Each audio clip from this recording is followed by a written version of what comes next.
It's used primarily while Nova-C orbits the moon and through landing. The top right images of the moon are called the lunar tactical view. When the dots turn red, the lander is on the far side of the moon, and green is on the near side. The line is the tail where Nova-C is, with each dot representing 10 minutes of elapsed time. The acceleration sensed portion of the screen shows raw acceleration values from Nova-C's inertial measurement unit. This is used a lot during burn maneuvers and is a more robust way of measuring acceleration over time, with the ability to look back at what has happened. For some reason, flight controllers have lost data. Finally, the column on the right is a received, accepted, edited, and failed pre-checked, or RAFE chart for short. When each of these lines are on top of each other, that's a good indication that Nova-C's navigation system is in good health. That's because every measurement Nova-C makes must be received, accepted, edited, or failed pre-check. The failure is a possible outlier of data that the lander's computer automatically knows is bad information. Collectively, the DDL screen is one of many data displays that flight controllers are monitoring to successfully navigate Nova-C to the lunar surface. Data visualization is an essential component for flight controllers who need to process this data for real-time decision-making in Nova Control. Now, again, we're following along with the flight control teams here in Nova Control prior to the next critical steps, including activation of the navigation Doppler LiDAR to provide guidance, navigation, and control for the landing phase. This is expected around 4:45 p.m. Central Time. The next critical milestone is powered descent initiation at 5:11 p.m. Central. This burn is the first in a sequence of maneuvers that starts about 12 minutes prior to landing, or about 50 minutes from now. Nova-C is, of course, landing on the moon as a delivery truck for the scientific instruments and technology demonstrations on board. There are 12 total payloads, 6 of which are NASA's. Let's review a few of those payloads as we continue to descend towards the lunar surface. First is radio observations of the lunar surface photoelectron sheath, or ROLSES. ROLSES will employ 4 antennas and a low-frequency radio receiver system to determine the density and scale height of the moon's photoelectron sheath, a very thin layer of electrons above the surface of the moon, and will also detect solar radio bursts, radio emissions from Jupiter, dust impacting the surface of the moon, and how radio noisy Earth is. An exciting radio telescope is going to be placed on the moon. Welcome to the watch party. It is called ROLSES. It stands for radio wave observations from the lunar surface of the photoelectron sheath. It's going to detect all kinds of radio emission that is falling on the moon. Right now, it is close to solar maximum, so the sun is producing a lot of coronal mass ejections and radio emission associated with that. And we can detect these radio bursts from the sun. Characterization of the radio environment of the moon is very important. It has not been completely done. And therefore, ROLSES will be able to contribute in identifying various sources of radio emission on the sun. If you're setting up an observatory on the moon, you should know what kind of radio interference we get there. The Laser Retroreflector Array, or LRA, is a collection of 8 retroreflectors that enable precision laser ranging, which is a measurement of the distance between the orbiting or landing spacecraft to the reflector on the lander. LRA is a passive optical instrument that will function as a permanent location marker on the moon for decades to come. This is a little mirror that's aiming at you all the time, regardless which way you're looking. My name is Xiaolei Sang. I'm a lab scientist. It's a small retroreflector that's mounted on a aluminum shell on the intuitive machine landers. When you shine laser on it, it reflects right back at you. The purpose is to have a precise fiducial marker on the landers to serve as a landmark for future missions if you want to go back and land it there.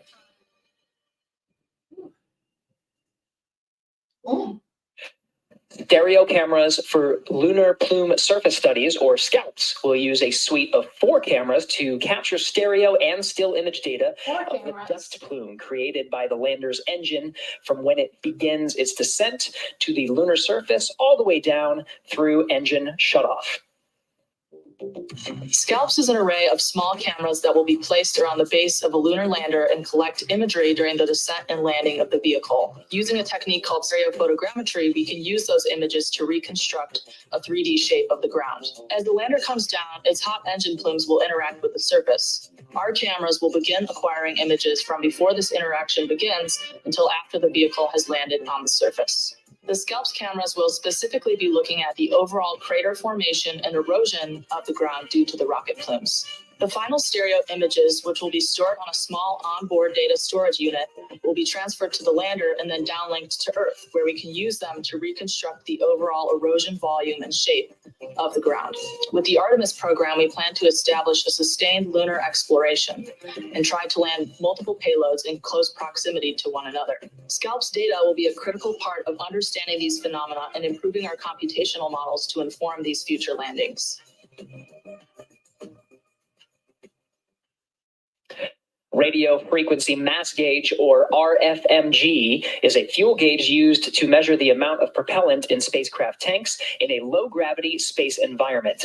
Using sensor technology, RFMG will measure the amount or mass of cryogenic propellant in Nova-C's fuel and oxidizer tanks, providing data that can help predict fuel usage on future missions. Fuel usage. I'm Greg Zimmerly, Principal Investigator for Radio Frequency Mass Gauge Payload. This instrument is a space-age fuel gauge. We're going to use it to measure the amount of cryogenic propellant in the Intuitive Machines Nova-C lander propellant tanks. These propellants are very cold. They're at about minus 300 degrees Fahrenheit. Now we're integrating the instrument onto an actual lunar lander. Future lunar missions, like those in the Artemis program, will likely also use cryogenic propellants and have to store those propellants in space for long periods of time. So having an instrument like this that can measure the propellant in the tanks at low gravity will help future lunar missions know how much fuel is in the tank at all Let me know where you're times. watching. YouTube, Facebook, how's it going? Now we'll discuss two more NASA payloads, Navigation Doppler LiDAR, or NDL, and the Lunar Node 1, or LN1, later during our broadcast. We'll have a special guest later in the broadcast to talk NDL upon its activation during descent. And Josh, we did get word that some of the processing of the optical images from NDL are already performing. They did some checks. And Not many people know about this. Crazy. Now, a common theme you'll find among the NASA payloads on IM-1 is helping to demonstrate technologies and our understanding of the lunar landscape that could very well improve operations for landing on the moon in the future. From understanding the environment to precision sensors to literal beacons, the technology on IM-1 will help guide technologies and operations for future lunar exploration. And Gary, with CLIPS as a springboard of innovation, Intuitive Machines designed and developed its complete lunar program to help support CLIPS and carry out the essential part of that directive, which included calling for the commercial development of the moon. Back in 2018, the U.S. government declared the moon of strategic interest. At that time, few companies and institutions were working on payloads designed for the moon because no one had been to the lunar surface in over 50 years. No. Gary, in the time it takes to get an undergraduate degree, 6 commercial entities created payloads for the IM-1 mission. We'll view all of them as pioneers helping shape this brand new lunar economy. And Josh, a true lunar economy should not have just NASA as a sole customer. NASA's CLIPS initiative encourages a model where NASA is just one of many customers. And this is an important element to ensure that this model of transporting incredible science and technology instruments to the lunar surface is a sustainable and robust one. Well, it's important, and Gary, it's also promising in this situation. The commercial interest for delivering science and technology demonstrations continues to grow.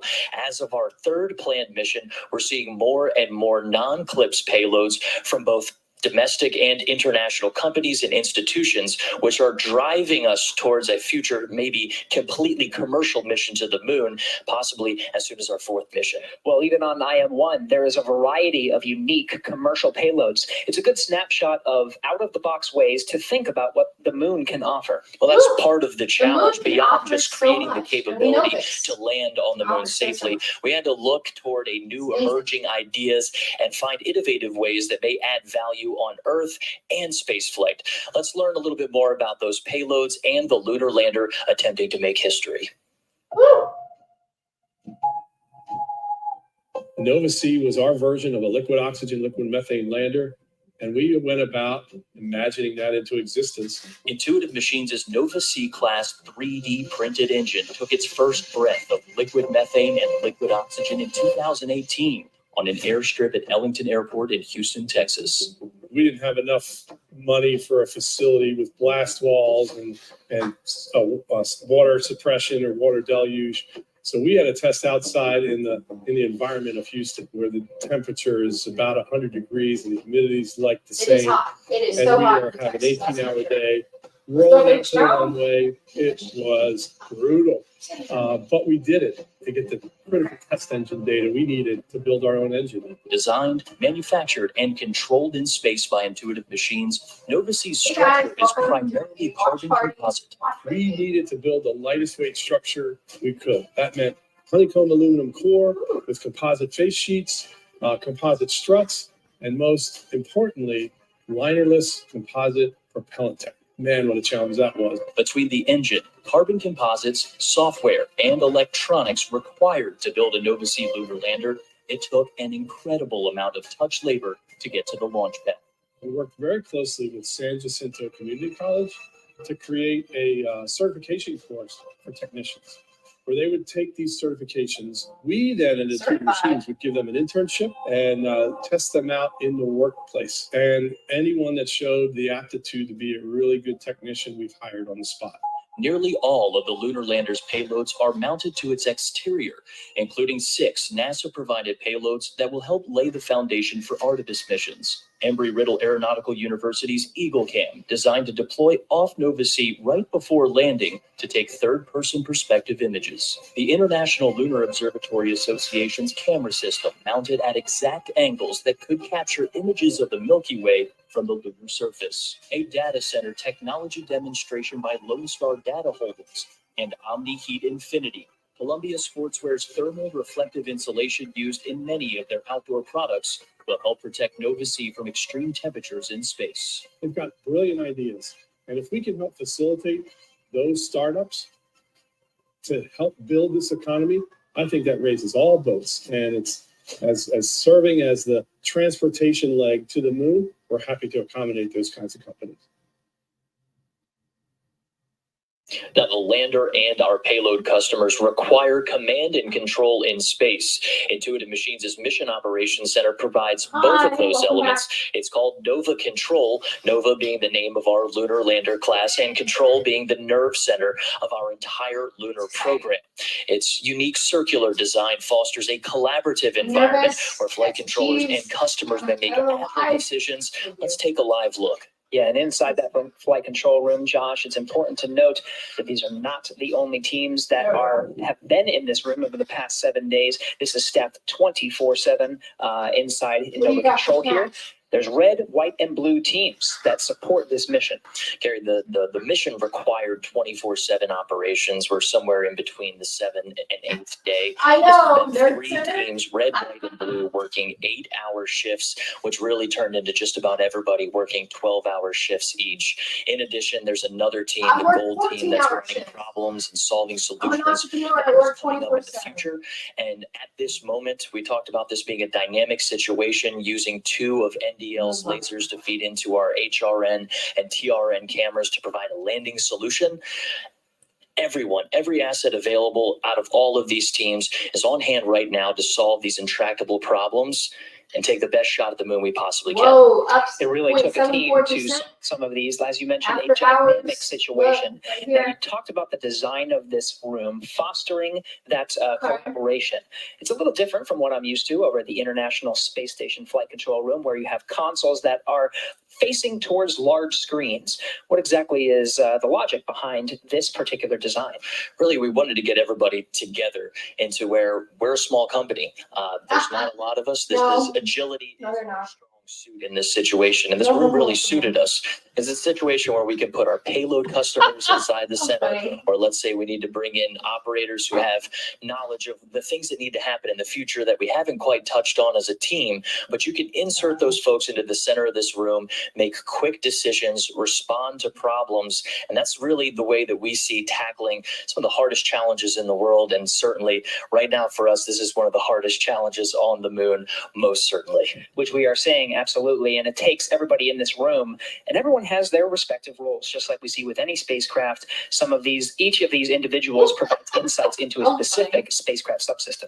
And the captain of this whole thing is usually the mission director. In this case, this is Blue Team. That is Dr. Tim Crane. He's our co-founder and chief technology officer, serving as mission director today. Flight control operators continue to monitor Nova-C's performance. Operationally, we're still counting down to PDI ignition at 5:11 p.m. Central Time and landing at Malapert A at 5:24 p.m. near the south pole of the moon. For more on Malapert A, let's head over to Leah Cheshire. Leah. Thanks so much. And I am now here with Ben Bussey, Intuitive Machines Chief Scientist, to talk about Malapert A. Thank you so much for joining us, Ben. Great to be here. Now tell me a little bit about this landing site. Why was it chosen? We're science. So the most important factor when selecting the landing site was to find a good safe site for Odysseus So to much land light in on. here, sorry. We're landing in Dark side. highland terrain near the poles, I put crystals in and the fish that's a fun challenge for the team. But we think we found a good, large, safe area free of boulders and craters. The other key factor was to try and land in the south polar region of the moon. If you know, NASA, through the Artemis program with their international partners, will be sending humans to the moon in this decade. So the goal was to find somewhere in the south polar region that was large and safe. And we sort of think just outside the rim of Malapert is sort of a Goldilocks location that will allow all the payloads to get the data that they want to get. And you talked for just a second about that lunar highland material. That's what we believe Malapert A to be composed of. What is really interesting about the lunar highlands? So if you look at the moon, you will see So bright and dark they're regions, delaying and the for some dark reason. regions It's are like a lunar delay. mare, which are old volcanic Feels like a flows. delay. I'm gonna pull some The tarot bright cards. regions are mountains, are the highlands, which actually Why are they represent the delaying? original 4.5 It's billion already year supposed to be crust of happening the moon. right So now. they're There's something scientifically going on. very interesting. They're also the same geology that the crew will visit. And so we want to go and get the first data of the highlands near the poles. And so we have one of our instruments, for example, is SCALPS, and NASA likes its acronym. So it's the stereo camera for lunar plume studies.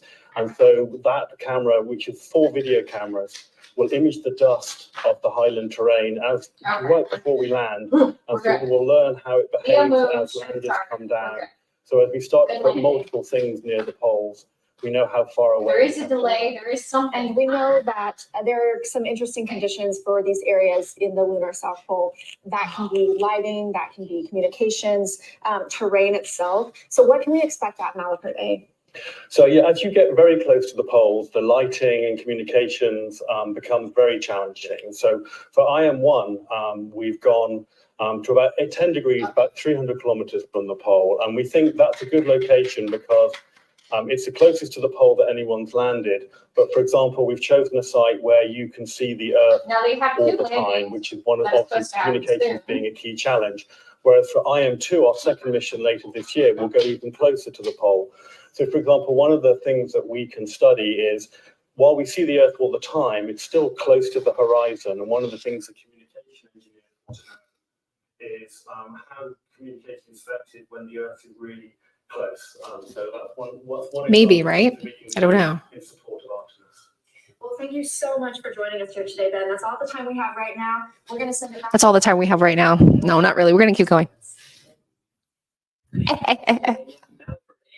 I am one. Let's go. 41 minutes. Okay.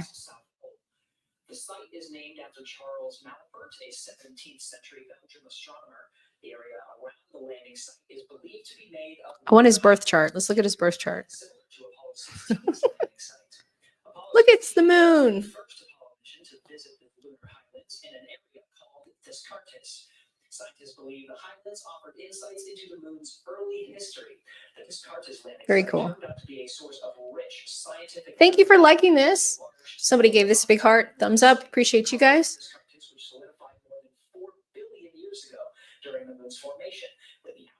Whoa.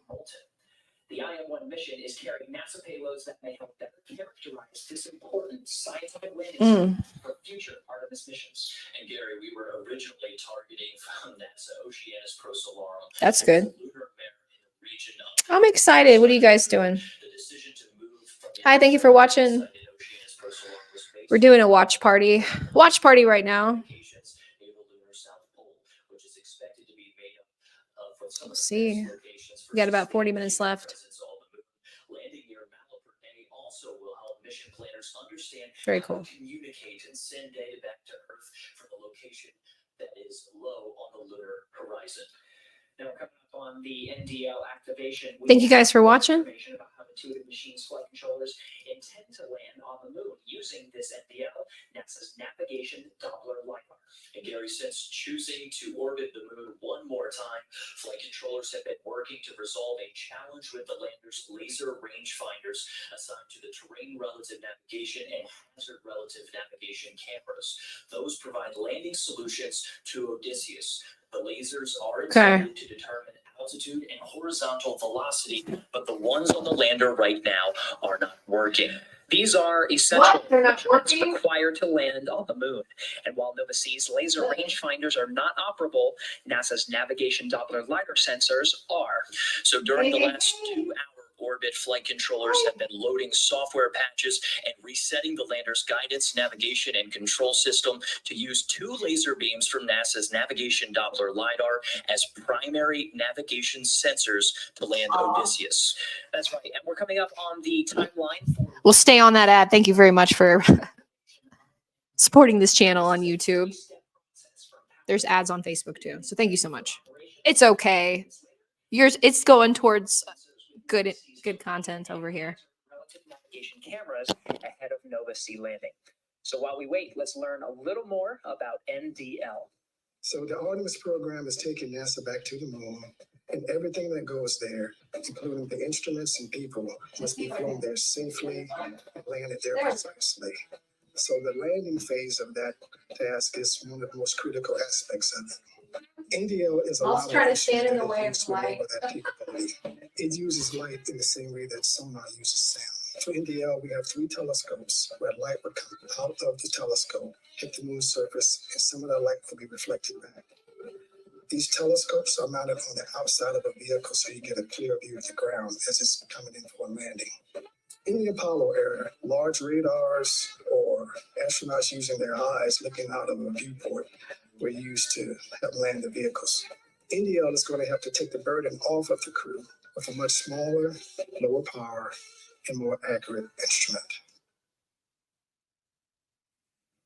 And we just got an update from one of the flight controllers that the HRN and Yeah, TRN that's solid. cameras assigned to Nova-C are still nominally processing images using 2 of those NDL lasers. Quite the feat, Gary. No, it's absolutely incredible and a very important milestone to reach. Now, with that understanding, let's learn more about how this technology is playing an active role in this dynamic situation. Let's head over to Leah Cheshire. Leah? Thanks so much, Gary. I'm joined now by Prasanth Desai. He's NASA's Deputy Associate Administrator for the Space Technology Mission Directorate. Thank you so much for being here. Grateful to be here. So let's talk a little bit about the novel landing technology that is NDL. Can you explain that to us? Yeah, so NDL stands for Navigation Doppler LiDAR. And one of the challenges for doing any space missions is knowing where you are and trying to figure it out, right? And so we're looking to develop newer and newer capabilities that we can do that more precisely and that take up less volume and mass on the spacecraft so that you can have all the available payload mass for instruments and other scientific things we're trying to do. And so this is the next generation of a new capability where we're trying to go from So the thing about the traditional, Virgo full moon, using radar. So the thing about the Virgo full moon is that So that's what if you overthink it, it could give it too much energy. Things usually are fixed, and sometimes when they're not, they're completely cleansed, like destroyed. So that just makes me a little nervous, but the moon is currently in Leo, which is about fame, fortune, and all things public. So it's kind of 50-50, guys, right? Like I really am leaning towards that they're going to land and everything's going to be fine and it's going to be great. That's what I'm leaning again. So another ad. Sorry. I don't know. I'm sorry. But it's for a good cause. Thank you. What we'd like to know is what how the pulse comes back after they send the laser and how it reflects back to the system, how long it takes to process, and how it really will help define the solution. Really? Okay. We haven't been on that long. I'll look. Give me a second. I could probably fix it.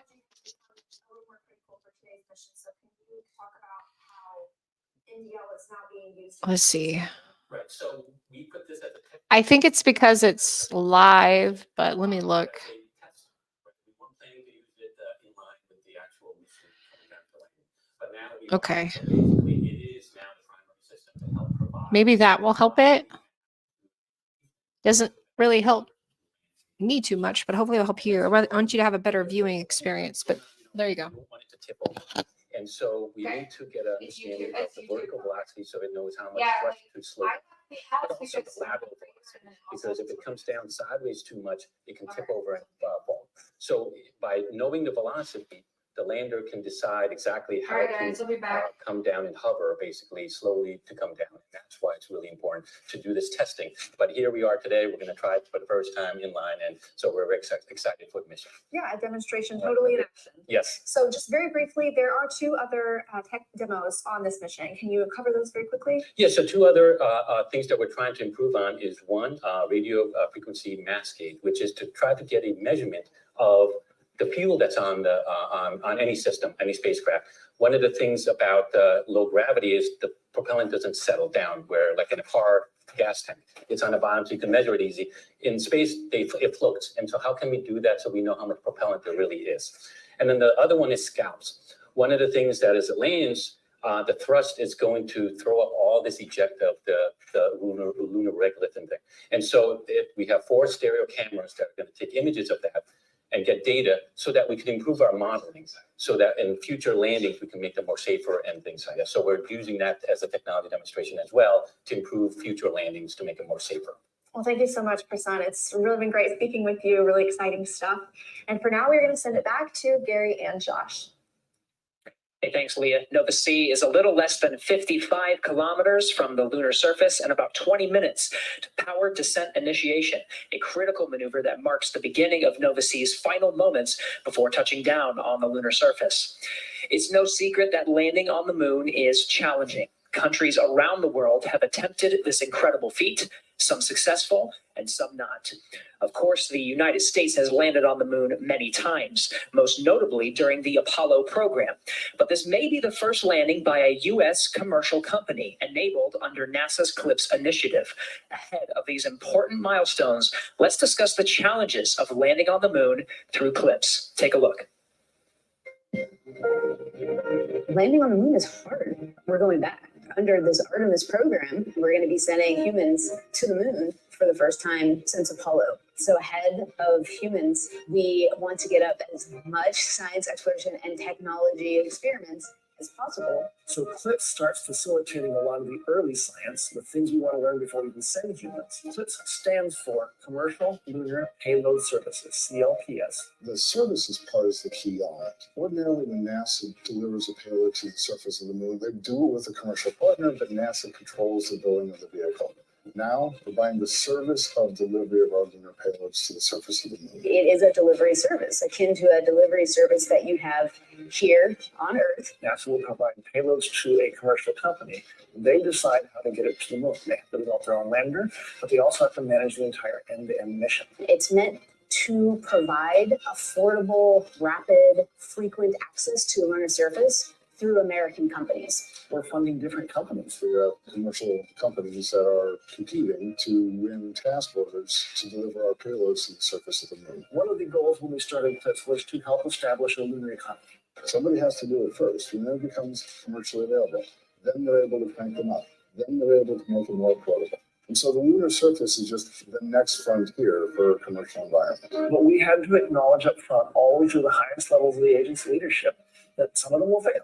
These missions may not be as successful as a traditional NASA mission. We have accepted the risk that going through this innovative approach with these commercial companies that there could be some failures. Some of them are new companies. None of them have ever successfully landed on the surface of the moon. So they're going to learn lessons. We need to give our vendors the opportunity to learn.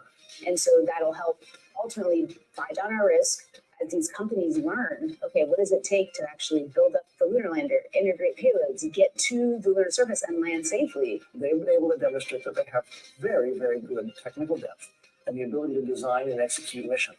We're willing to take more shots on goal. We aren't risking human lives. And in the big picture, if we're flying missions at 1/10 of the cost of a NASA mission and we fail 2 of them, we still get 8 missions for that same price. Even with 1 or 2 or 3 failures, this is still a very economical proposition. It's a risk posture which is more risk tolerant than NASA is accustomed to. There's not a single one of these companies that's willing to bet their mission on a coin toss. Every one of them is doing what they can in order to have the most successful mission possible. But the important thing to realize is that risk tolerance does not mean risky. And the rewards are a long-term ability to get payloads to the moon inexpensively, frequently, and rapidly. We want science, so we can then put more of our resources on even more science, exploration, and technology payloads and get more of a return on investment when we get to the moon. CLIPS provides a tremendous benefit across the scientific and economic communities. So there's a lot we'd like to learn about the moon to help human habitation and prepare us for missions to Mars and beyond. So the moon is the first step. The teams here at Nova Control have been working diligently over the past 7 days to take us this far and are laser focused on the operations ahead. We're following the clock down to the start of those autonomous operations of Nova C, starting with the powered descent initiation. For now, we're heading back over to Leah Cheshire, who's standing by with NASA's Associate Administrator. Leah. Thank you, Gary. I'm joined now by Jim Free, NASA's Associate Administrator. Thank you for joining us, Jim. Thanks for having me. This is a big day, and what are some of the challenges to landing on the moon that people might not expect? Well, it is a big day, by the way. You're right. I think the challenges are multifaceted. First, getting into lunar orbit is a challenge. Going to the South Pole is different than going to other parts of the lunar surface. The lighting conditions are a lot different than at the equator. So you have your hazard detection has to be a little more reliable. You have to be able to do that last minute avoiding of the hazards that are on the surface and finding that right place to set down. So you're also level or within a tolerance that you can be for level on the surface. We talked a little bit about how this is a different model for us. So how does NASA help ensure success while we also allow these companies to figure out their solutions? We're able to offer our technical expertise. So companies can ask for technical experts from NASA that might be an expert on lunar surface conditions or orbits around the moon, or even just in assembly of the spacecraft, the vehicles. But they can also ask for help during the mission. We provide help through our deep space network to get the communications, to bring the data back to the control center here to help them maybe understand their orbit better or get more communication with the spacecraft as well. So both in advance of the mission and during the mission also. And CLIPS is just one way that NASA is using, we're working to strengthen the American space economy. So what are some other ways, and why is NASA pursuing this commercial route for complicated space missions? So we started back in space station, where we started with the commercial cargo, where we spurred on investment in commercial delivery of cargo to space station. That's ported over into our crews flying commercially. We're doing that on the Artemis program, buying things by service so that we can spur on other investment that allows us to get our resources and use them elsewhere to do other parts of our mission, exploring the moon or beyond. You talked a little bit about Artemis for a second. So how does CLIPS fold into NASA's plans with Artemis and with this moon to Mars architecture? I think I could talk about Artemis for hours, but CLIPS is absolutely essential for Artemis. It's our first steps of understanding the lunar environment. So the Intuitive Machines lander is going to help us understand how the lunar dust moves as the rocket plume, the exhaust of the rocket hits that dust. We need to understand that because we're going to land even bigger landers with our humans in the future, and we want to land it close to our other elements so we're not blowing that dust everywhere. How does it behave? So that's just one part of it, but the first step Let's go to the moon. I'm ready. Of course, we're really, really looking forward to that mission. She's like, we're really, really looking forward to that mission. Me too. Some more payloads ahead of Back to Josh. What does Josh have to say? Hey, thanks, Leah. A report at 4:54 p.m. Central Time from the flight control teams shared that Nova C Okay. is less than 30 kilometers above the lunar surface. The lunar southern hemisphere still on track for PDI at 5:11 p.m. Central Time. Nova C will perform Okay. slow Sounds good. vehicles descent, then pitch over and scan the landing site for hazards. making it Josh. necessary to ensure Come on, Josh. You're on live camera. 5 of the 6 NASA payloads so far throughout our broadcast today. Let's talk about the final NASA payload, LN1. Ooh. Lunar Node 1, or LN1, is a small Here we go. CubeSat-sized flight hardware experiment that integrates navigation and communication functionality for autonomous navigation to support future lunar surface and orbital operations. Lunar Node 1 is meant to be a demonstration of how we can use various navigation technologies to figure out where you are in and around the moon. I'm holding in my hands the Lunar Node 1 mass simulator. We use this build to test out our vibrational modes, put on a shake table, and also do fit checks with the lander itself. Inside of our payload, we have multiple electronics boards that fit within this chassis that is a little bit about half a human size. You can see our external connectors here where we power data and power to the lander itself. And within here, we have multiple boards that do the power regulation, our PGAs, all those kind of electronics pieces are in here, as well as a small S-band radio that attaches up underneath this top radiator in order to distribute this heat, and then the top to the antenna, which mounts here. This is the same size and build as the flight payload. It's just not covered in MLI or some of the other materials that you'll see on the flight build itself. Back to Josh. LN1 will test a lunar navigation concept of operations with the implementation of MAPS, or the Multi-Spacecraft Autonomous Positioning System. Ideally, this kind of technology can support a network of communication and navigation amongst local surface and orbital operations.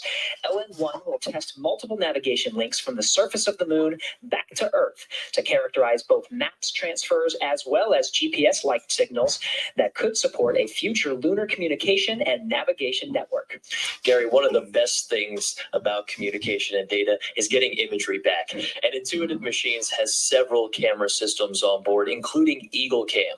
It started as a challenge from our CEO, Steve Altimus, to his alma mater, Embry-Riddle Aeronautical University. Students and faculty created Eagle Cam to take an out-of-this-world selfie of Odysseus landing on the moon. The camera system could capture the world's first ever third-person picture of a spacecraft making an extraterrestrial landing. Oh, The camera system is designed to deploy off of Nova C approximately 30 meters above the lunar surface and take images of Odysseus during landing. Additionally, the device will test a dust removal system, which could lead to the future advances in spacesuit technology. As part of this project for Eagle Cam, Embry-Riddle teamed up with NASA's Kennedy Space Center to demonstrate the NASA-developed electrodynamic dust shield, or EDS. EDS uses an electric field to remove dust. The technology was tested aboard the International Space Station and will be the first ever demonstration of EDS technology on the lunar surface after landing. Spoken like a true Intuitive Taurus. Machines also had several cameras on the lander, including wide and narrow field of view cameras. They started the mission with incredible imagery as the SpaceX second stage deployed our Nova C lunar lander, capturing iconic images of the Earth separation. It requires a lot of planning, work, and just a hint of luck. Payload integration managers program the lander's wide and narrow field view cameras to take 5 quick images every 5 minutes for 2 hours, starting 100 seconds after separating from SpaceX's second stage. Out of all of those images were taken, we ended up with just 4 inspiring ones to show humanity's place in the universe.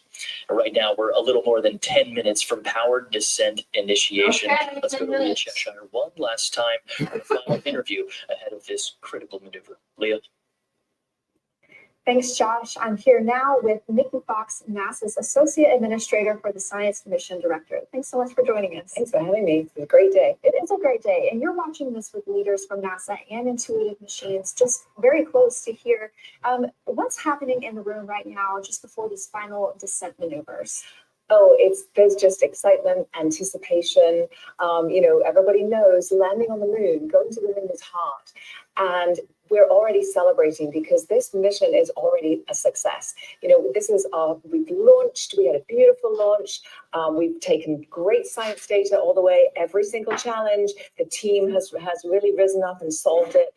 And now we're in lunar orbit, minutes away from starting our Did you hear that they said they're already celebrating Leo energy? That's a key word. And we're still up after hours. Okay.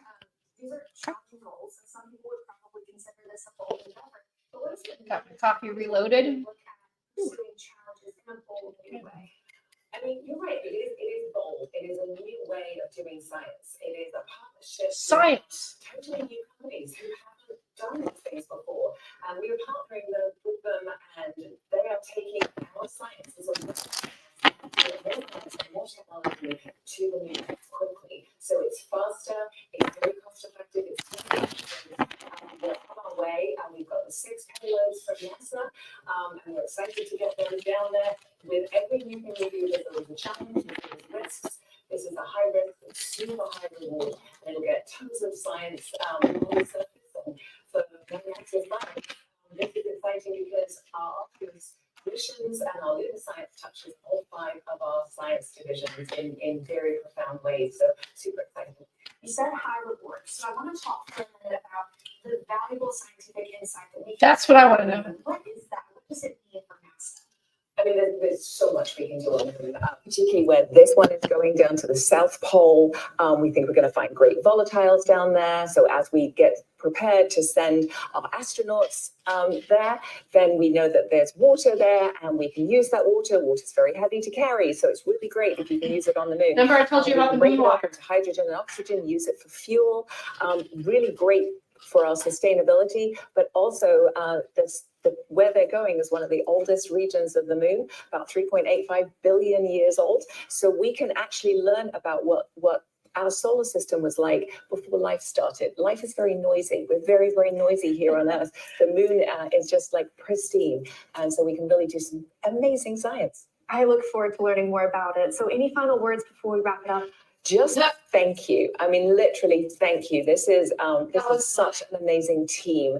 Thank you to the people that put the science and the technology experiments on with us, those teams. Thank you to the commercial teams that put their instruments on and are riding with us.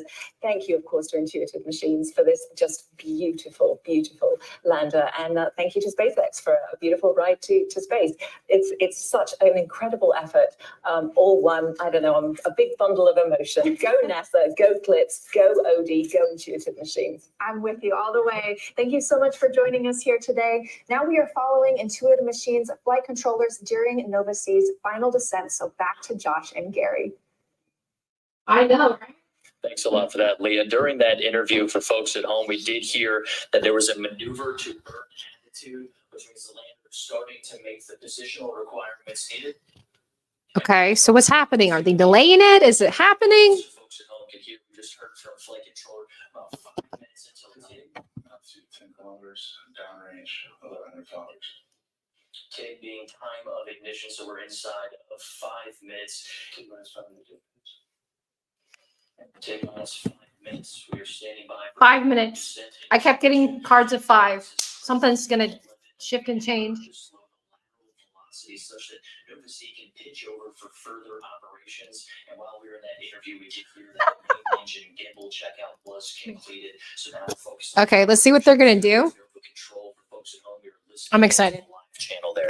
5 minutes. What's happening in Nova Control? We're going to be hearing these steps periodically as we follow the flight control teams that are monitoring Nova C's descent towards the lunar surface.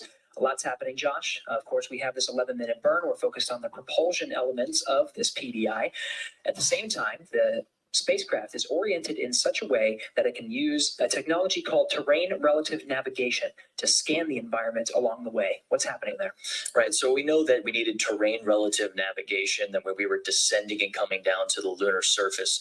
Now, this involves two pieces. You have a camera and you also have a laser rangefinder. At the top of the show, we started talking about, hey, the laser rangefinder that Intuitive Machines put on Nova C, it's not operating.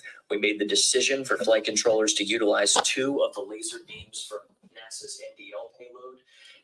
Did y'all catch that? Required to reassign those lasers into the TRN and HRN. Okay. Plot thickens. Opportunity on the south pole of the moon's egg area is quite the feat and challenge overcome in just 2 hours because we elected to delay that orbit and go into another orbit. They did delay it. It appears to be paying out. The last call outs that we heard, Gary, we're talking about beginning processing optical images, and that was nominal. The last time we heard that was just about 20 minutes ago. These status checkups on these critical systems are essential to understanding the performance. The folks you see now on your view, this is Nova Control that are monitoring every step, all the data coming from. That is amazing. Ahead of PDI, they're scheduled just a little bit after 5:11. Here we go. Here we go. Exactly what are these folks looking at, Josh? Well, right now, everyone's looking at their assigned screens, and all of them are tailor-made. Generally, there's a few who are looking at the same type of screen, but they're tailor-made for their task. You have Spark looking at electronics, things like how hot are the electronics. Payloads are monitoring different parts and pieces. In this 5 degrees of burn attitude. 5 degrees left until burn attitude. The vehicle's still getting ready for this PDI ignition, which we expect here in just about 2 minutes, Gary. Two minutes. 2 minutes?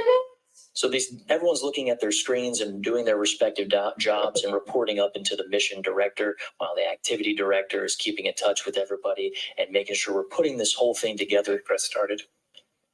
There's a call for tank press started. Just a little bit before that, Gary, we did hear that they were working on the cryo fill. So these are all steps that are leading towards PDI, powered descent initiation. We expect that to take about 11 minutes, where we're slowing Nova C's velocity approximately 1,800 meters per second. And that's required to get this lunar landing opportunity in just a few minutes. 90 seconds to take propellant exit flight pressure. All right, 90 seconds until we begin that propulsive maneuver. Again, power Okay, descent 90 seconds, here we initiation go. is about a 10 or 11-minute burn that will slow the spacecraft's descent. A lot's going to happen after that 10 minutes, Josh. This is a single continuous burn. After that, we're going to see a lot of events in rapid succession: pitch over, vertical, and terminal descent. Let's go. And we just heard Right. another call out from the prop console saying that feed line prep is complete. What that means is Nova C's propulsion system, that mixture of liquid methane and liquid oxygen, that feed line is prepped, getting ready to go into an injector to blend those two propellants, the propellant and the oxidizer, and have ignition of PDI. We're tracking that in just under a minute, Gary. Just under a minute. Converging on burn attitude.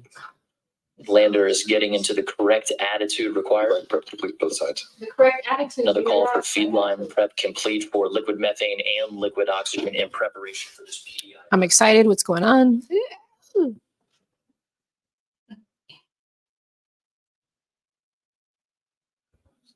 They're quiet. That silence. 15 seconds, exec mode. 15 seconds to exec mode. We're tracking a little less than a minute, though, until the time of it.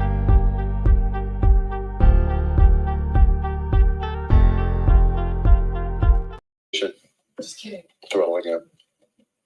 Main stage.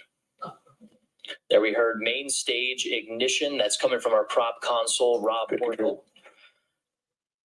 GNC call on good control. Just to wait 1.5. Oh my goodness. Oh my goodness.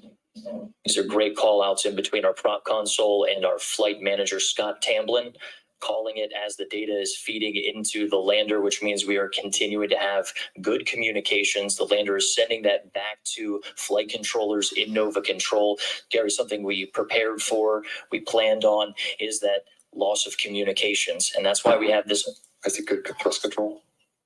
It's a good thrust control call from prop. They lost communication. Autonomous lunar lander.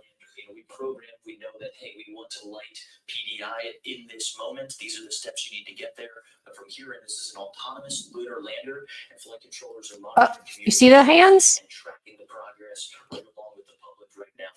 Nova C has the helm. It is in control. And Here we go. Here we go. it's necessary to ensure a soft landing. They must have AT&T. Full thrust right now. How funny. Notice that all of this happened today. There's a reason. The fuel tanks continue to unload and be expelled. And we did have a few questions come in about how much gas we're giving this to slow down the vehicle. We want to remind folks that this PDI burn goes into thrust 90%. Goes in just about 90% right on time. So it goes in at 90% in order to, if the lander makes a decision and says, I need to slow down more and make a decision to make a safe landing, it's able to add a little bit more oomph and make that decision a reality rather than just a possibility. There it is, guys. Fido, I'm showing 500 kilometers to target, but my displacement is still. Oh my goodness. That's the mission director, Tim Crane, on about 500 kilometers, was saying that his information might be just a bit stale. But that's the PSI you take. Oh my goodness. As part of the reason for showing this animation, Josh, of course, this is not telemetry driven. We're just showing you exactly what's happening as we hear the calls. Okay. Information is related. It's an animation. Okay. It's animation. I was like, what's going on? So we're relying on the data that's being fed from Nova C. Okay. Good enough. Data is going into the flight controllers, and what you're seeing on your screen right now is just to give you an idea of the vehicle's attitude. You heard them talking about moving to a burn attitude. This is what we expect Nova C is doing right now. It is a simulation in the large screen just to give you an idea of what's happening over these critical approximate 10, 11 minutes of PDI, powered descent initiation, trying to slow Nova C down, bring that acceleration down to about 1,800 meters per second. And there's some follow-on steps after that, Gary. It involves pitching over the lander using that gimbaled engine. We heard the maneuver to burn attitude, followed by main engine gimbal checkout. So they'll use that gimbal to pitch the lander over and start a vertical descent. This is where we start getting a little tricky as far as there is a final approach. It may add a few seconds, it may add a little bit of time, but we are intended to land around 17:24. That's 5:24 p.m. Central Time. But know that there is some give and take. We're also expecting, plan for, and train for a little bit of loss of communication during this process. That's right. And that communication is absolutely important. And part of the reason, and we've been stressing this, Josh, is the autonomous operations of Nova C. Part of that is after it performs that pitch over maneuver. 400 seconds to go on braking one. Good control. Fido, I see TRND pause processing in flight. All right, that was the call that we were waiting for. That was our major problem we've been working on in this dynamic situation, is getting those images processed from HRN camera, TRN camera, which in this case, a dynamic situation, we had to improvise a little bit, reach into those two laser beams from NDL, figure out a patch while we were in lunar orbit, just about 2 hours. And it sounds like we are getting good readings from those images. Absolutely remarkable feat. We also happened here, I think it was 400 seconds remaining. That was coming from Fido and Flight Dynamics. Sean Stewart working the console this evening. This is excellent calls to hear. Hazard relative navigation is going to be used after the pitch over maneuver. This allows Nova C to make some decisions and scan the landing site underneath it and make decisions in an area that calculates the terrain to make sure that it's landing in a safe landing zone. Right, so we finish up PDI, pitch over, and we have to use that hazard relative navigation, a critical tool in order to land on the moon, to make those decisions, right? There's no human eyes, human elements deciding, okay, I see the hazard, I need to steer this way, or maybe press the gas, press the brakes. This all happens autonomously, and this is a huge requirement and a great call out to hear about the HRN camera system and processing those images. Right now, I am tracking 5:16 p.m. We expect PDI to go until about 5:21, 5:22. 300 seconds from braking one. Or about 300 seconds to approximate those numbers. Very precise. Very precise.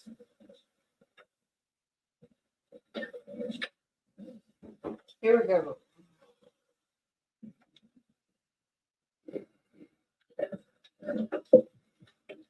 Josh, after those final series, Thrust to weight is 1.7. following along, after those critical maneuvers, Committed thrust till 90%. 90% thrust. We'll hear those call outs periodically. We started at full thrust, 90%, still throttling, and good performance on that engine. That's a great call out. Two things there. Nominal performance on this engine, as well as the helium tank. So what we haven't mentioned so far in the show is that the helium tank pressurizes that liquid methane and liquid oxygen tank. But in addition, it's also used for reaction control system. Those are the small spurts that you see at the top of the lander in the animation that control the vehicle's attitude. So for things like landing on the moon, you really want to land at the right attitude. That way your antennas are facing back, direct line of sight to Earth, and you can get that ultimate confirmation once you do suspect that you have landed on the moon. The antenna alignment is an important element of landing on the moon, Josh. We're expecting the high gain antennas to be pointed towards Earth to confirm, but there may be a delay. We are expecting some sort of delay. I had I told the knew it. station directors called about it. how quickly we called could a delay. receive a positive confirmation. Called the delay. I called it. Whew. Dispute over how long the earliest was just about 15 seconds after we see Okay. time of when the event is supposed to happen. So right now we're checking about 5:24 p.m. Central Standard Time. So maybe anywhere from 15 seconds after that, maybe a few minutes, 2 to 3 minutes while we work to acquire that signal. Because as you mentioned, the lander is going to a general area. 9 kilometers altitude call from Tim Crane. The lander is going into a general area that we say this is the general area we want you to fly to. It's using that hazard relative navigation to make better decisions about this is an area with the least amount of slope. This is an area that's free of boulders and other obstacles. So it's making autonomous decisions about where to go. 3 minutes to go. 3 minutes call. Just to wrap that up, when the lander is making those decisions, Gary, it's also very difficult to track. We've been very fortunate thus far tracking communications to this point. To wrap it up, Josh, 3 minutes, that brings us to just shy of 5:22 p.m. Central Time. We should hear that the descent initiation burn is complete. Then we'll begin the next series of maneuvers to get us towards vertical and terminal descent. It starts with pitch over. And just looking at our notes here, we did go into this burn expecting pitch over at 5:21. They did. 57 seconds. So good call out on the timing of that maneuver. It's important to remember PDI starts an engine burn. I'm like, It does not crazy, I stop can't. until landing. So this is a Ah. liquid methane, liquid oxygen engine. We lit the engine at PDI, and while we are changing into a pitch over, vertical descent, and terminal descent and then landing, that is a throttle down to the lunar surface. And when we do get out of PDI, we hear that call of PDI complete, good burn. Everything after that is going to happen in very quick succession, Gary. The time it takes to go from pitch over to landing, or what we estimate landing to be, just looking at maybe 90 seconds is what we expect nominally. There's Come on. 3 minutes to touchdown call. 3 minutes to touchdown. Where are my drumsticks? Yes, it's a little after 5:23 p.m. Central Time. Right. Notes going into this burn 5:23 and 25 seconds. The autonomous operation this 2 o'clock. This is exactly what we're doing before it starts. All right, nervous. Here we go. Excellent call out. That solution that flight controllers were working so hard on to make sure HRN was working, pulling on extra resources that weren't originally planned for from those 2 laser beams from NDL. It appears and sounds like that solution is working, and the people working to patch that software were certainly under pressure. The clock was ticking as we went into that extra lunar orbit. It wasn't a situation where we could just sit in lunar orbit trying to solve our problems indefinitely. And it's sounding good so far on the call. 2 minutes remaining. Okay. Let's see what happens. Nova C. Those laser sensors on NASA's navigation Doppler LiDAR can be routed to the terrain relative navigation and hazard relative navigation. I'm nervous. I'm fidgeting. I'm fidgeting. Let's see what happens. They say it's a delay.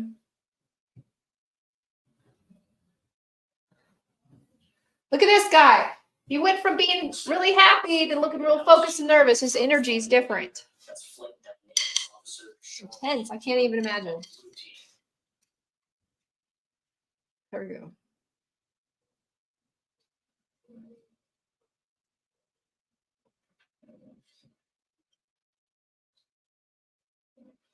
So quiet.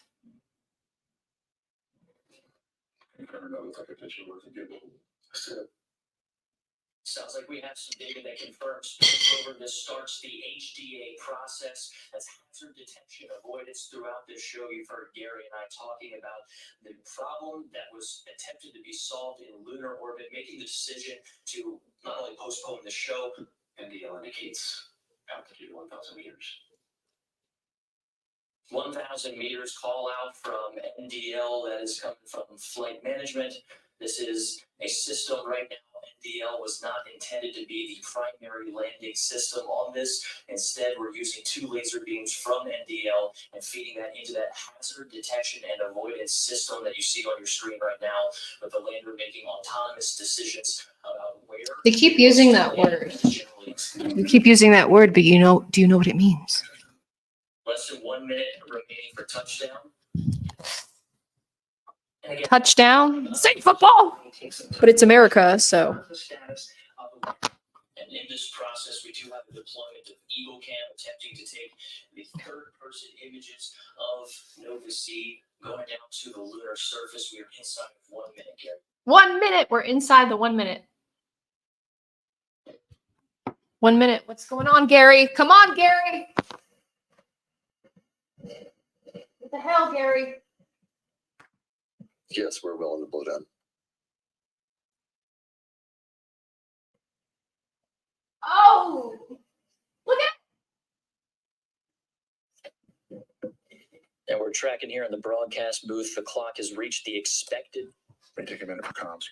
We're tracking in the Moon Girl Tarot Studio. What's going on? Thank you for the support. Reached the expected time of landing, but now is the process of waiting for comms. We are in standby mode, as you heard it from the mission director, Dr. Tim Craig. Standby mode. I see 111.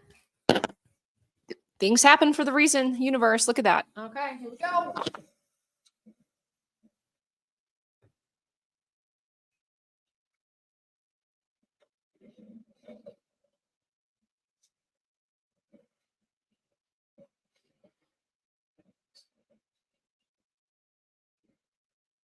And 1 minute has elapsed from the notes that we have, Gary, of that original burn starting at PDI. And you have carrier lock.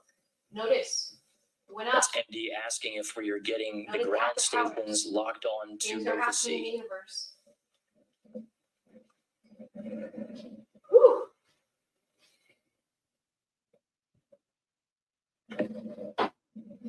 That carrier lock call, Gary, we expect that to come from GroundNet or COM, that conversation possibly not happening on our public channel that we have access to. Come on, Gary. Standing by to hear that come through the channels as we approach almost 2 minutes since we estimated the length. Hey, yeah, they don't seem excited.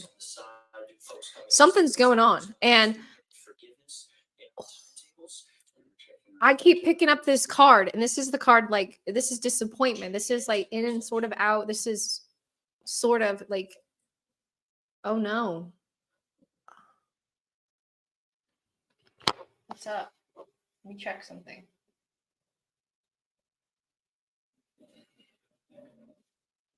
Oh, smack, guys.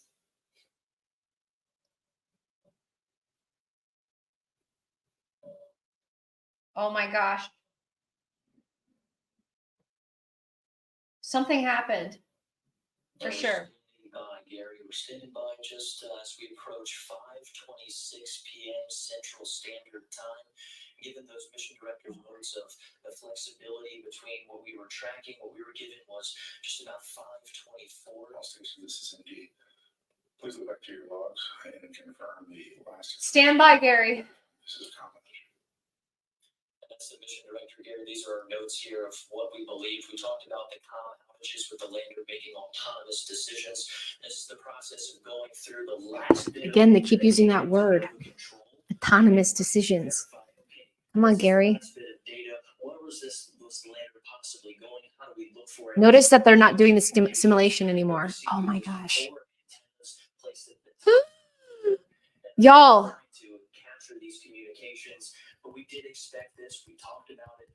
Exactly. They should be popping champagne. Look.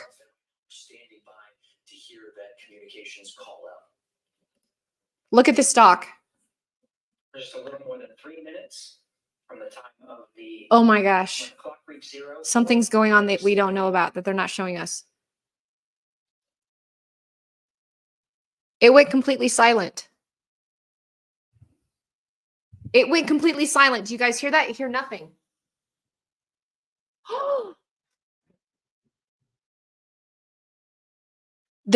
And you notice, guys, I pulled up the tower card, reversed. There's the volume. Just checked with our team here in the broadcast booth, decided to let's stay on this. All the chatter we are not hearing on this public channel, Gary. All things. Gary, come on, Gary. A possible communication. Sorry for screaming. Challenge in this moment, so we're going to continue to. Go, Gary. What's up? For those following along. Empty prime on I-1. Go for prime. Yeah, I guess you hold the room. Gary, we're good for prime. And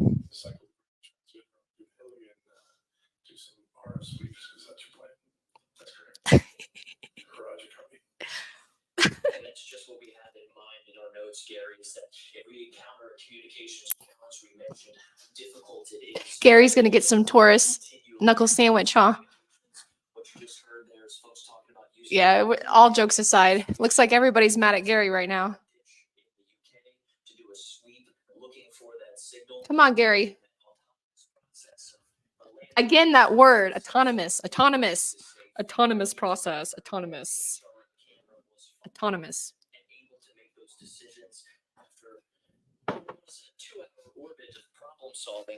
Problem solving? We haven't solved anything. Come on, Gary, you owe us dinner at this point. Those are the ones intuitive machines installed inside the navigation pods.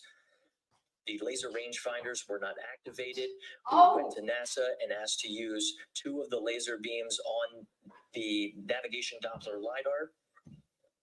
That's right. And spent 2 hours in orbit. Team, we're going to confirm our pointing vector with our antenna Use laser for beams? post landing. We spent about 2 hours in orbit to solve. Always wanted to say that reference. And right now, they're working to confirm communications on the surface of the moon, roughly around the Nulper A region. That is the South Pole region of the moon.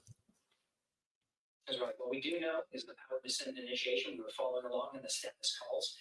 We executed the pitch up maneuver. Got my runes with me. Look at that.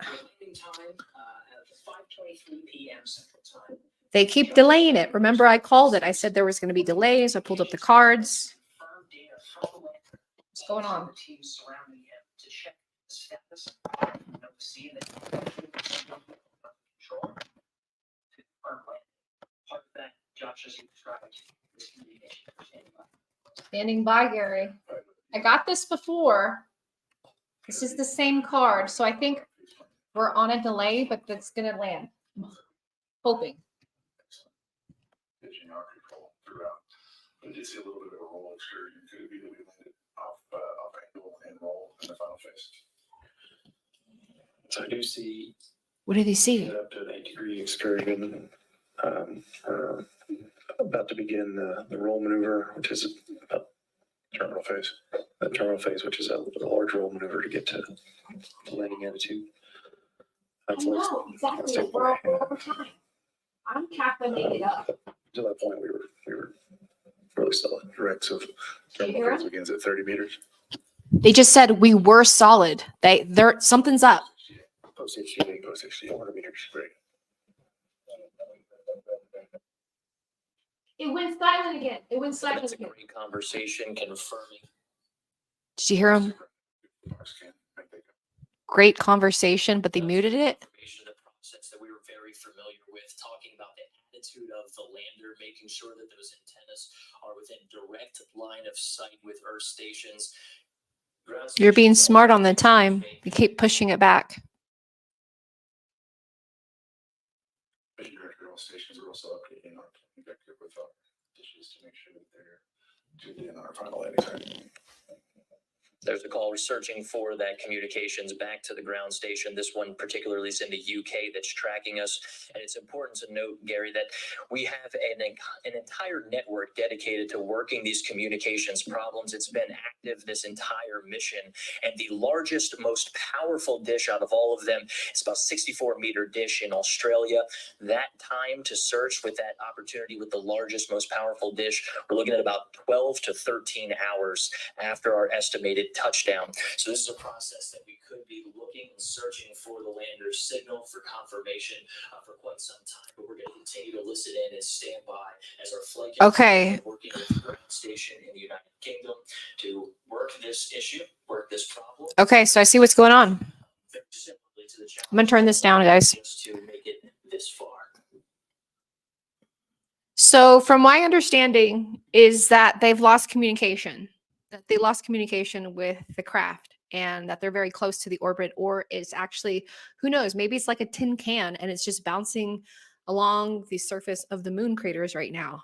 But from what I understand and from what we just watched together is that they've lost communication. They keep using the word autonomous. They keep using the word attitude, two different A's, okay?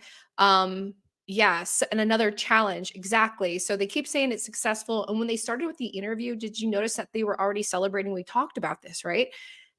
I notice patterns and I do notice certain energy.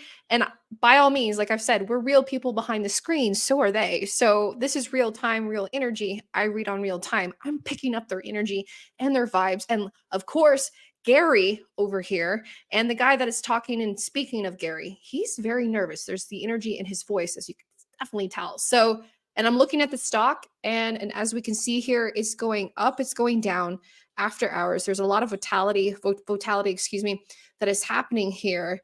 And man, there are big whales, big waves that are making as we speak. So they should show emotion, right? They absolutely should.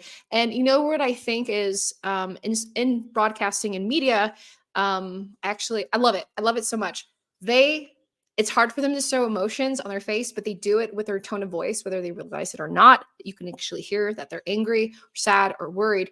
And that's exactly some things that I'm picking up as well. And then factual things that I'm seeing that's happening behind the scenes financially with this company. And look at them. They're up, they're moving around. It's a different vibe. And the cards that I kept picking up was like the delay in the vibes and a celebration.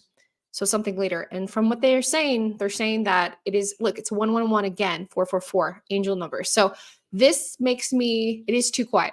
It makes me think that there is a huge delay, that they've lost communication, that this thing is like literally like a tin can, just blowing breeze on the surface of the wind of the moon right now. Okay, let me up the volume. But this is what a watch party is. We are getting a live reaction of what's happening with the Intuitive Machines, the company that just launched in SpaceX in Florida. And here we go. Oh, this is crazy. Tell us the truth, guys. Come on. Transmitting to keep the cosonics active. Come on, Gary. What's up?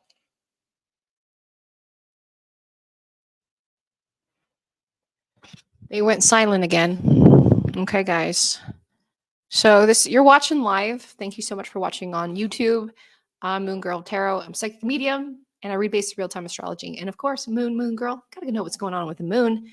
And right now, this company is putting on these payloads to go out there, and they've lost communication. We're still standing by. The last call from mission director Dr. Tim Crane was that we were getting a faint signal from Odysseus. We have commentary coming from you, from a Taurus over here. Gosh, I love Taurus energy. I'm a Virgo, fellow Earth sign. Thank you so much for hanging out. Gary is on a possible smoke break from the stress. Don't condone smoking by all means. Oh my gosh, it's terrible. It's silent again. It's too quiet. It's too quiet. And they know they're live. And you never celebrate too early. You never celebrate too early. Right? Let's talk about manifestations really quickly. when you manifest something, and especially something so public that you bring everybody involved, you bet that there's people betting on you to win and there's betting on you to lose. And you want to kind of like secure the energy and be hopeful. You can absolutely say like we're confident, but we're prepared. It's always a good way to go. Our equipment is on the surface of the moon. And we are Did you hear them? The equipment is on the moon. We'll see how much more we can go from that. The equipment is on the moon. It's like, okay. Woo!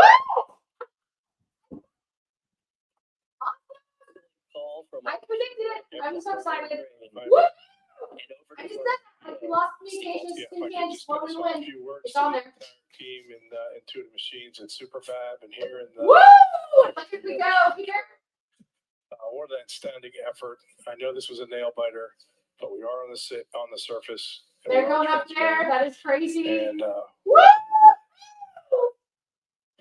Houston. That's exciting. Odysseus has found his new home. Look at all these people celebrating. Where's Gary at? There's Gary. This is amazing. Oh, this is exciting. It did it. Woo! Oh my goodness gracious. Well, we did. Thank you for watching, guys. This is amazing. I want them to show it. What are they going to show next?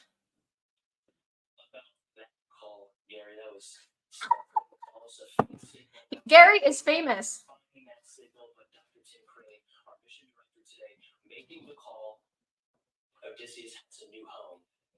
It shows the disciplines of the flight controllers in Nova Control. How exciting. Thank you, Gary. Thank you for the both of them. I don't even know the other guy's name. I want them to show it. To enable the success of Novasi's landing on the moon stretches far and wide. We showed, of course, some of the folks watching there, but really it extends even farther than this. A wonderful and truly amazing moment to celebrate. The U.S. has landed on the moon. I know that since the Apollo, other countries have landed on the moon, but this is huge for us. This definitely is going to put us on the map and put us more towards that innovation. And we are in Pluto and Aquarius for the next 20 years, guys. So that's why we're going to see a lot more things for humanitarian and things that are taken outside, literally, of the realm of ourselves. Thank you for watching it here on my YouTube channel. I'm Chris Marie, and I'm a psychic medium. Check me out, man. I'm located here in Pueblo West, Colorado, or you can get a session with me through my website, www.moongirltarot.com. Happy full moon. The full moon's coming up. Here's all my information. There's my website. This is really freaking cool. Thank you so much, guys. Wow. A lot of things happening. 8th day of a 250,000-mile voyage. A voyage along the great cosmic bridge from the launch pad at the Kennedy Space Center to the target of the south pole of the moon. A commercial lander named Odysseus, powered by a company called Intuitive Machines, launched upon a SpaceX rocket carrying a bounty of NASA scientific instruments and bearing the dream of a new adventure in science, innovation, and American leadership in space. Well, all of that aced the landing of a lifetime. Today, for the first time in more than a half century, the U.S. has returned to the moon. Today, for the first time in the history of humanity, a commercial company, an American company, launched and led the voyage up there. And